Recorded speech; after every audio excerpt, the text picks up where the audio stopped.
Lord Russell, what is philosophy? Well, that's a very controversial question. I think no two philosophers will give you the same answer.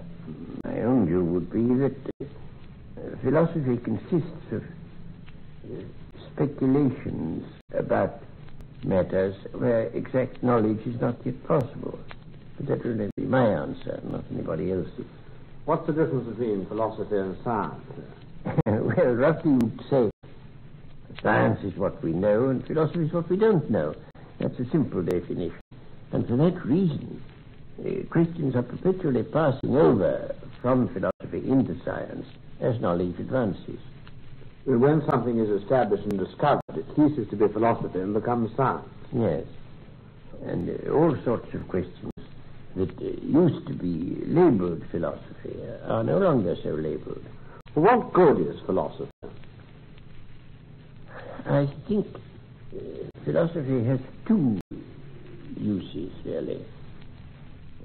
One of them is to keep alive speculation about things that are not yet amenable to scientific knowledge. After all, scientific knowledge covers a very small part of the things that interest mankind and ought to interest them. There are a great many things of immense interest about which science at present has nothing to say. And I don't want people's imaginations to be limited and enclosed within what can be now known. And I think to enlarge your imaginative purview of the world into the hypothetical realm is one of the uses of philosophy. But there's another use which I think is equally important, which is to show that there are things we thought we knew and don't know. On the one hand, to keep us thinking about things that we may come to know, and on the other hand, to keep us modestly aware of how much that seems like knowledge isn't knowledge. Could you give some illustrations of the sort of subjects which have been speculated about and then produce some material result later? Yes, it's quite easy to do so, especially from Greek philosophy. The Greeks invented a whole lot of hypotheses which turned out valuable later, but which in their day couldn't be tested. Take, for example, the atomic hypothesis. Democritus invented the atomic hypothesis. Matter consists of little atoms. And after about 2,000 years, and rather more than that, it turned out that this was the right scientific view. But in his day, it was merely a suggestion. Or take again Aristarchus. Aristarchus was the first person who suggested that the earth went round the sun and not the sun round the earth, and that the apparent revolution of the heavens every day was due to the earth rotating. And that remained an almost buried and forgotten hypothesis until the time of Copernicus 2,000 years later. But Copernicus would probably never have thought of it if it hadn't been for Aristarchus. How is this done? By some sort of intuition? Oh, no, because the people who first think of these hypotheses can't say this is the truth. They can only say this may be the truth. And if you have a good scientific imagination, you can think of all sorts of things that might be true. And that's the essence of science. You first think of something that might be true, and then you look to see whether it is, and generally it isn't. But didn't Plato think that Democritus oughtn't to be speculating in this way at all? Oh, yes, Plato was horrified by him. He said all his books ought to be burnt, because Plato didn't like science. He liked mathematics, but he didn't like anything else that was scientific. Now, in this way, philosophy, in a sense, becomes a kind of servant of science. Well, that's part of it. But, of course, it isn't only a servant of science, because there are a number of things that science can't deal with. All questions of values, for example. Science won't tell you what is good and what is bad. Tell you what is good or bad as an end, not just as a means. But what change has there been over the years in the attitude of philosophers and the public to philosophy, would you say? Well, that depends upon the school of philosophy that you're thinking of. In Plato and in Aristotle, in both of them, there was the main thing was an attempt to understand the world. And that, I should say, personally, is what philosophy ought to be doing. But then you come on to the Stoics, and their emphasis was mainly on morality, that you ought to be stoical, you ought to endure misfortunes patiently. And that came to be the popular use of a philosopher. Would you say that Marx was a philosopher? Well, he was certainly in a sense a philosopher. But now there you have an important division among philosophers.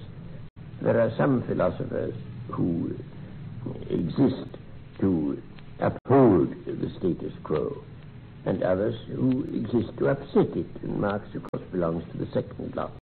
But for my part, I should reject both those as being not the true business of a philosopher.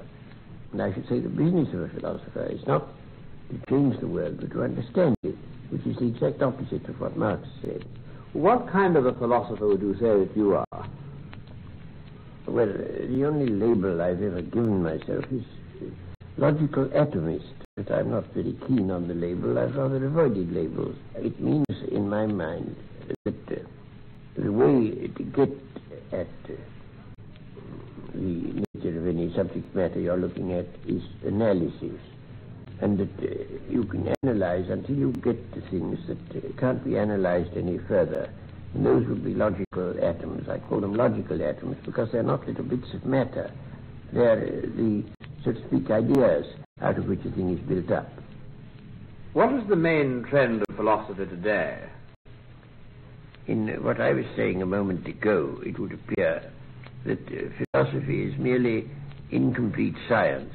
And there are people who don't like that view. They want to have science have a sphere, philosophy have a sphere to itself. That has led them into what you may call linguistic philosophy. That the important thing for the philosopher is not to answer questions, but to get the meaning of the questions quite clear.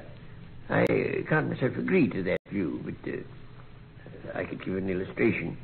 I was once bicycling to Winchester, and I lost my way, and I went to a village shop, and I said, can you tell me the shortest way to Winchester? And the man I asked called to a man in a back region whom I couldn't see. Gentleman wants to know the shortest way to Winchester. And the voice came back, Winchester? Aye. Way to Winchester? Aye. Shortest way? Aye. Don't know.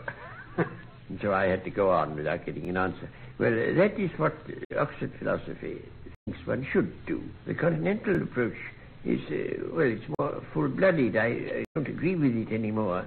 But in a sense, it's much more full-blooded and much more like philosophies of earlier times. There are various kinds of the philosophy that comes from Kierkegaard, existentialism. And then there are philosophies designed to provide apologetics for traditional religion. There are various things of that sort. I don't think myself that there's anything very important in all that. But now, what practical use is your sort of philosophy to a man who wants to know how to conduct himself? Well, I find it useful because I get letters very often from people saying I'm completely perplexed, I don't know what to do, and I can't see a reason for doing this rather than that. Well, I say to these people, now, this world is not one in which certainty is possible. If you think you've achieved certainty, you're almost certainly mistaken. That's one of the few things you can be certain about. And therefore you have to learn to act upon something that you still more or less doubt. You have to learn to act on probability. After all, there's nothing new about that. Suppose you're a general preparing a plan for a battle. You don't know exactly what the enemy will do. You guess. And if you're a good general, you guess right. If you're a bad general, you guess wrong. But one has, in practical life, to act upon probabilities.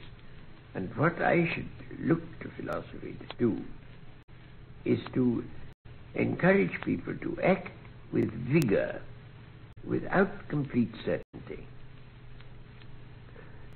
Yes, but now, how about this business of making people so uncertain about things they'd believed and had faith in? Doesn't that rather disturb them?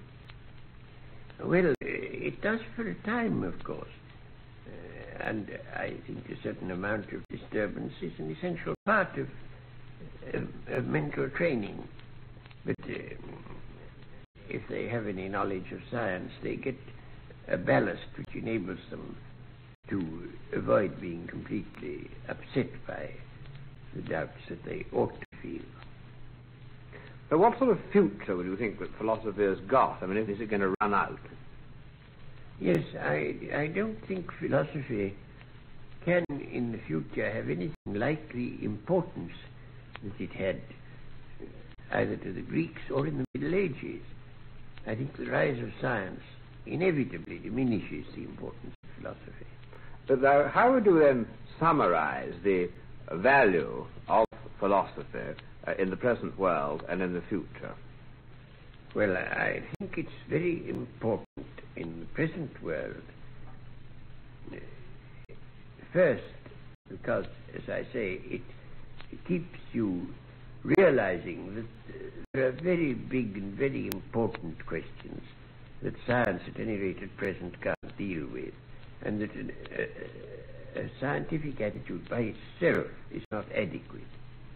And the second thing it does is to make people a little more modest intellectually and aware that a great many things which have been thought certain turned out to be untrue, and that there's no shortcut to knowledge, and that the understanding of the world, which to my mind is the underlying purpose that every philosopher should have, that is a very long and difficult business about which we ought not to be dogmatic.